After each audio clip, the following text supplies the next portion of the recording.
2026 సంవత్సరంలో మార్చి మాసంలో పండుగల మాసంగా మనమందరం కూడా పిలుచుకోవాలి.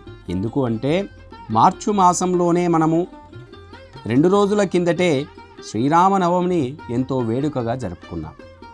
శ్రీరామనవమి రోజున సీతారాముల కళ్యాణం జరిగిన మరుసటి రోజునే శ్రీరామచంద్రుడి పట్టాభిషేకాన్ని కూడా ఈ రోజు వరకు కూడా వాడవాడల వివిధ ప్రాంతాల్లో ఇంకా జరుగుతూనే ఉంది. ఆ ఆధ్యాత్మికత జరుగుతూ ఉండగానే చైత్ర పౌర్ణమి ఏప్రిల్ 2వ తేదీ గురువారం రోజున హనుమాన్ జయంతిని కూడా పురస్కరించుకొని మనము ఈ పండుగను కూడా ఎంతో వైభవంగా నేత్రపర్వంగా జరుపుకోవాలి. సనాతన ధర్మంలో ప్రతి పౌర్ణమికి ప్రత్యేకమైన ఆధ్యాత్మికత, దాని యొక్క ప్రాముఖ్యత కలిగి ఉంటుంది.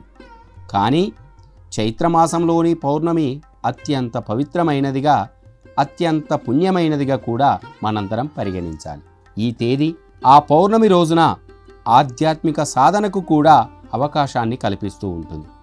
దైవిక ఆశీర్వాదాలను పొందేందుకు ఒక దివ్య ద్వారాన్ని కూడా మనకు ఆ రోజు తెరవబడుతుంది. ఈ రోజున తన 16 దశల్లో పూర్ణచంద్రుడు ఆకాశంలో ప్రకాశిస్తాడు. ఈ పవిత్రమైన చైత్ర పౌర్ణమి రోజున విష్ణుమూర్తిని, చంద్రదేవుణ్ణి, ముఖ్యంగా ఆంజనేయ స్వామిని పూజించడానికి అత్యంత శుభప్రదమైన రోజుగా పరిగణించబడుతుంది. భక్తులందరూ కూడా గమనించాలి. మత విశ్వాసాల ప్రకారం ఆంజనేయ స్వామి ఈ రోజున అవతరించాడు. అందువల్ల ఈరోజు భక్తులు ఎవరైతే భక్తి శ్రద్ధలతో విష్ణుమూర్తిని, చంద్రదేవుణ్ణి, ఆంజనేయ స్వామిని పూజిస్తారో వారందరికీ కూడా భక్తి, శక్తి, ఆ బజరంగ బలి సేవ చేయడం వల్ల ఆయన యొక్క అద్భుతమైన ఆశీర్వాదాలు మనందరిపై కూడా కలిగి ఉంటాయి. 2026 సంవత్సరం చైత్ర పౌర్ణమి ఆ పండుగ ఏప్రిల్ 2 గురువారం రోజున జరుపుకోవాలి.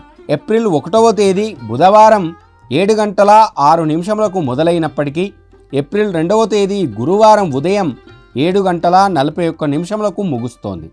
ఉదయం గడియల ప్రకారం చైత్ర పౌర్ణమిని ఏప్రిల్ 2వ తేదీన మనందరం జరుపుకోవాలి. మన యొక్క గ్రంథాల ప్రకారం చైత్రమాసాన్ని ఈ సృష్టి ప్రారంభంగా పరిగణించాలి.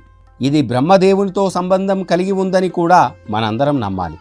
ఈ మాసంలో చేసే జపం, తపస్సు, దాన ధర్మాలు, పుణ్యకార్యాలు అనేక రెట్ల ప్రతిఫలాన్ని మనకు అందజేస్తాయి. చైత్ర పౌర్ణమి రోజున హనుమంతుణ్ణి పూజించడంలో ప్రత్యేకమైన ప్రాముఖ్యత కలిగి ఉంటుంది.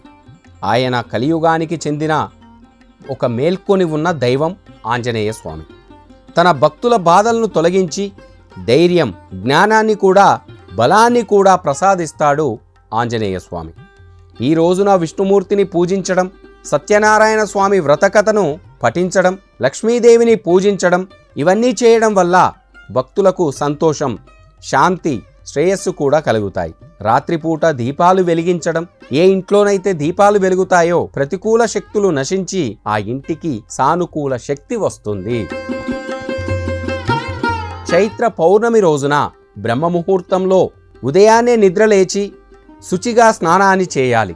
వీలైతే పవిత్ర నదిలో లేదా సరస్సులో స్నానం చేయడం అత్యంత శుభప్రదంగా పరిగణించబడుతుంది. అనంతరం శుభ్రమైన బట్టలు ధరించి విష్ణుమూర్తిని, చంద్రదేవుణ్ణి, ఆంజనేయ స్వామిని ధ్యానించాలి. విష్ణుమూర్తికి తులసి ఆకులను భక్తితో సమర్పించాలి. ఆంజనేయ స్వామికి కుంకుమ, మల్లెపువ్వు నూనెను, బెల్లం, శనగలను ప్రసాదంగా సమర్పించాలి. హనుమాన్ చాలీసా పఠించడం, సుందరాకాండను పారాయణం చేయడం, హనుమాన్ దండకాన్ని పఠించడం కూడా ఈరోజు మన కోరికలన్నీ నెరవేరడానికి ఇవన్నీ చేయడం చాలా ముఖ్యం కూడా. చంద్రుడికి ఆర్షాన్ని సమర్పించాలి. సత్యనారాయణ స్వామి వ్రతకథను వినడం, సత్యనారాయణ స్వామి నోముకోవడం కూడా అత్యంత శుభదాయకం. చైత్ర పౌర్ణమి నాడు దాన ధర్మాలు అత్యంత ముఖ్యమైనవిగా పరిగణించబడతాయి. ఈ రోజున చేసే దానాలు అనేక జన్మల పాపాలను నశింపజేసి మన యొక్క ఆత్మను పవిత్రం చేస్తాయి కూడా. నీరు పోసిన ఒక చిన్న విత్తనం పెద్ద వృక్షంగా ఎలా పెరుగుతుందో అలాగే ఒక చిన్న దానం కూడా కాలక్రమేణా అపారమైన పుణ్యంగా మారుతుంది అని దాని అర్థం.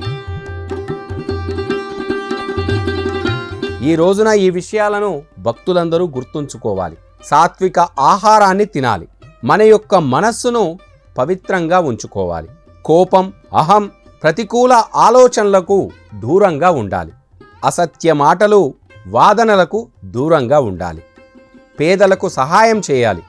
కుటుంబంలో, సమాజంలో ప్రేమ, సామరస్యాన్ని కాపాడుకోవాలి. ఈ చైత్ర పౌర్ణమి ఆత్మ పరిశీలనకు, దైవారాధనకు, మానవ సేవకు ఒక పవిత్రమైన సందర్భం. ఒక వ్యక్తి నిజమైన హృదయంతో భగవంతుణ్ణి స్మరించి ఇతరుల సంక్షేమం కోసం పనిచేసినప్పుడు వారి జీవితంలో ఆనందం, శాంతి, శ్రేయస్సు కూడా లభిస్తాయి. భగవంతుని అనుగ్రహంతో ఈ పవిత్రమైన పౌర్ణమి రోజున భక్తుల జీవితంలోకి నూతన శక్తిని, సానుకూలతను, ఆధ్యాత్మిక పురోగతిని కూడా తీసుకువస్తుందని మనందరం నమ్మాలి. హరి ఓం.